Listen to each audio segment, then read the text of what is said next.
Revision में गए थे तो 17/2/2023 को सेशन कोर्ट ने ऑर्डर पास किया था। 125 में 8,000 रुपये टोटल फैमिली का ऑर्डर हुआ था। बच्चों का 3,000 दो बच्चों का, 3,000 दो बच्चों का हुआ था और वाइफ का 2,000 हुआ था। ग्राउंड है माइलॉट, मेरी शादी 2004 में हुई थी और 2008 में मैंने अपनी वाइफ के नाम से एक बहुत बड़ी प्रॉपर्टी 2700 स्क्वायर फुट की खरीदी और 2011 में फिर मैंने 1130 स्क्वायर फुट की एक और प्रॉपर्टी अपनी वाइफ के नाम खरीदी। उसके बाद 2011 में 1130 वर्ग फुट की एक प्रॉपर्टी और उनके नाम खरीदी। 2013 में वो जो 1130 वाली जो प्रॉपर्टी थी उसको बेच के मायके चली गई। 2014 में फिर वापस आई, मार्च लास्ट में वापस आई और 3 महीने रही और 27/6/2014 को मेरे को पंजाब जाना था अपनी बहन के गृह प्रवेश में और भांजे की पगड़ी की रस्म के लिए, जो उनको पता था। तो उन्होंने अपनी माता जी को 23/6/2014 को लखनऊ बुला लिया और जो 2700 वर्ग फुट की जो प्रॉपर्टी थी उसको भी वो बेचने की कोशिश करने लगी, जिसकी मैंने कंप्लेन करी थी। और 27 को मेरे जाने के बाद 27 की शाम को ही घर से जो मेरी प्रॉपर्टी थी जिसके बयाने के पैसे मिले थे उसके 50,000 रुपए घर पे रखे थे, वो लेके अपनी माता जी के साथ चली गई। मेरी एक प्रॉपर्टी थी, हाँ मेरे नाम की थी वो, उसके मेरे बयाने के पैसे मिले थे मेरे को, तो वो पैसे घर पे रखे हुए थे। हाँ, उसमें से 50,000 रुपए वो घर पे पड़े हुए थे तो वो लेके वो चली गई और माता जी के साथ चली गई और उसके बाद वहां जाकर मेरे ऊपर मुकदमे कर दिए। अब उन्होंने जो घर से जाने की जो बातें कही हैं, एक घर से जाने के जो घर से निकाले जाने की जो बात कही है उसको उन्होंने कई तरह से कहा है। जैसे कि एक जगह खुद खुद के ये सब उनकी चीजें सब इसमें रिकॉर्ड में है। एक जगह उसने कहा है कि जब उसको घर से निकाला गया तो उसकी माताजी हमारे घर पे थी। दूसरी जगह कहा उसने कि जब उसको घर से निकाला गया तो उसकी माताजी एमपी में थी, मध्य प्रदेश में थी। तीसरी जगह कहा जब उसको घर से निकाला गया तो उसकी माताजी लखनऊ गुरुद्वारे में थी। चौथी जगह कहा उसने कि जब उसको घर से निकाला गया, एक ही दिन की घटना, एक ही समय की घटना, ये नहीं कि अलग अलग घटनाएं। हाँ, इसमें उन्होंने कहा है कि ऐसा कहते हुए जून 2014 में ही आवेदक क्रमांक 1 को उसके बच्चों सहित हाथ पकड़कर घर से निकाल दिया, जहां से वो लखनऊ गुरुद्वारा अपने माँ के पास आ गई। यानी कि इस टाइम ये उसकी माता जी गुरुद्वारे में थी। और उसी में जो है इसमें अपना जो उनका मुख्य परीक्षण है 125 का, annexure number 37, page number 224, para number 2। My Lord, इसमें कह रही है तो लखनऊ के गुरुद्वारे में मेरी माँ रही और समझाइश के लिए गई तो उसने मेरी माँ और बच्चों को हाथ पकड़ के घर से निकाल दिया तो मैं अपनी माँ के पास गुरुद्वारे चली गई। और तीसरी जगह वो कह रही इसी के क्रॉस के annexure number 37, page number 230, para number 21 में कह रही है कि यह सही है कि मैंने अनावेदक के विरुद्ध घरेलू हिंसा का मामला चलाया है। और घरेलू हिंसा के मुकदमे में ही उन्होंने ये लगाया है, कहा है कि उनकी माताजी को उन्होंने जब उनको घर से निकाला गया तो उनकी माताजी एमपी में थी। इसमें कह रही है अंत में अनावेदक क्रमांक 1 द्वारा आवेदिका क्रमांक 1 व उसके बच्चों को घर से निकाल दिया। मजबूरी में आवेदिका क्रमांक 1 द्वारा अपने परिजनों को फोन पर सूचित किया, तब आवेदिका क्रमांक 1 की माताजी अपने परिचितों को लेकर 23/6/2014 को लखनऊ आई। यहाँ पे कह रही कि जब उनको निकाला गया तो उनकी माताजी एमपी में थी। लिखा है कि तो मुझे लखनऊ में पैसा नहीं भेज पा रहे थे तो मेरे पति ने मुझे घर से निकाल दिया तथा मेरे 2 छोटे बच्चों को भी घर से निकाल दिया। दिनांक 27/6/2014 को मेरे माता पिता ने मेरे पति को समझाया, हाथ जोड़े, पर वे नहीं माने। पैरा नंबर 21 मालूम। इसमें कह रही हैं यह कहना गलत है कि मेरे पिता मुझसे मिलने जून 2014 में लखनऊ आए थे। जब 2014 में आए ही नहीं थे तो उनके माता पिता ने मेरे आगे हाथ पर कैसे जोड़े माय लॉर्ड। इसमें 3 कंडीशन दी हैं कि पत्नी को किस कंडीशन पे उसको भरण पोषण नहीं मिल सकता। मैं माय लॉर्ड, मैं यहाँ पे बच्चों के भरण पोषण के लिए कहीं पर भी नहीं कह रहा हूँ मैं उनका नहीं दूंगा।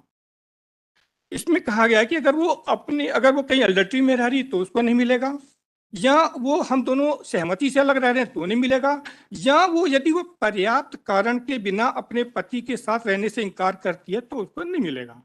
तो ये जो भी कारण बताए हैं ये किसी भी तरह से सारे एक साथ संभव नहीं हो सकते। और एक चीज और है माय लॉर्ड, एनेक्सर नंबर वो क्रॉस ही है सर माय लॉर्ड, 37, एनेक्डोटा नंबर 37, पेज नंबर 230। हाँ 230। हाँ जी 230। इसके पैरा नंबर 20, इसमें माय लॉर्ड मैंने क्रॉस की, जो लोअर कोर्ट में क्रॉस मैंने ही किया था माय लॉर्ड। तो इसमें मैंने उसे सवाल पूछा था कोर्ट में कि आप अपने बच्चे के साथ अपने पति के पास वापस जाना चाहेंगे? कहती नहीं जाएंगे।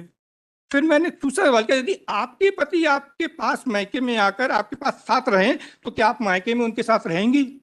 तब भी कहती नहीं रहेंगे। ना वो मेरे साथ मेरे अपने मायके में रहना चाहती, ना वो मेरे साथ मेरे ससुराल में रहना, अपने ससुराल में रहना चाहती। और झूठे एलिगेशन सारे लगाए हैं।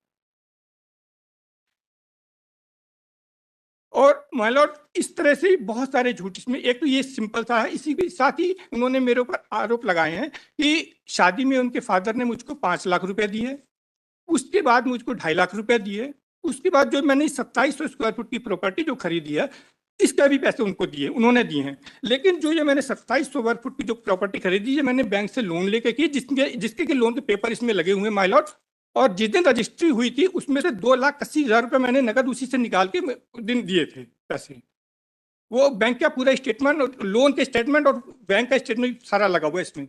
दिल्ली हाई कोर्ट का एक जजमेंट था जिसमें कहा गया कि अगर पति ने अपनी कमाई से, अगर वाइफ हाउस वाइफ है, सर एक चीज और, एक रिक्वेस्ट और है माय लॉर्ड, लास्ट ईयर मेरी वाइफ की डेथ हो चुकी है। सर एक रिक्वेस्ट, पूरी बात तो सुन लीजिए मेरे को, प्लीज मेरी बात सुनिए। इसमें जो पूरा जो मुकदमा है इसमें माय लॉर्ड इतने झूठ बोले गए, इतने झूठ बोले, प्लीज प्लीज प्लीज एक रिक्वेस्ट है। नहीं प्लीज सर मेरी रिक्वेस्ट सुन तुझे। आपको क्या पॉजिटिव ऑब्जर्वेशन देगा, देखिए उचित है कि नहीं मैं नहीं जानता, परंतु कानूनी रूप से मृत व्यक्ति के पक्ष में ना के खिलाफ आदेश हो सकता। ठीक है, पक्ष में जो आदेश है उससे आपको तकलीफ नहीं है? बिल्कुल नहीं है हम। हाँ जी हाँ जी। नहीं माय लॉर्ड मेरी एक रिक्वेस्ट है, मेरी बात सुन ली जाए। हम ये कह रहे हैं कि मेरे को इतने सारे झूठ होने के बाद भी मेरे को लोअर कोर्ट ने दोषी तैयार कर दिया, और उसके बाद एक भी रुपया मुझको दिया नहीं गया और मुझ पे इतने बड़े बड़े एलिगेशन लगाए गए। सर लास्ट एक रिक्वेस्ट है मैंने एक आईएएस में लगाया हुआ है कि उनके फादर ने, उसने कहा कि उनके फादर ने पैसा दिया तो उनको बुला के पूछा जाए।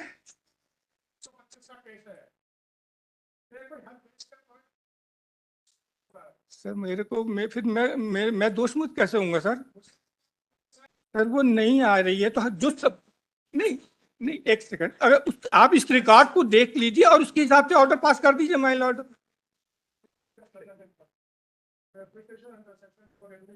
मतलब उनके फादर का नोटिस, उनके फादर को उन्होंने नोटिस जारी कीजिए सर, कम से कम वो बताएं तो कितने पैसे उन्होंने दिया है, तो कहाँ से दिया है। मतलब मेरा कैरेक्टर खराब कर रहे हैं वो लोग। आप 5 lakh 2.5 lakh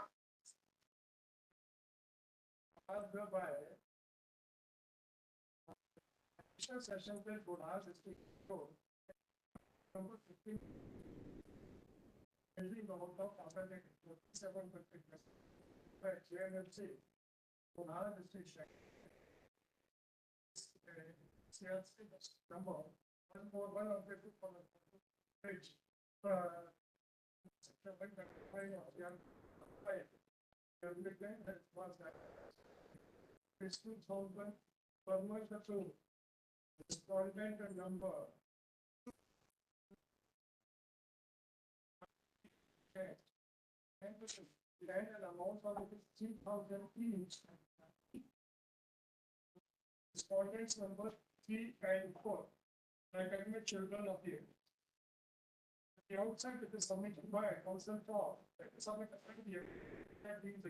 by the false allegations made by his wife.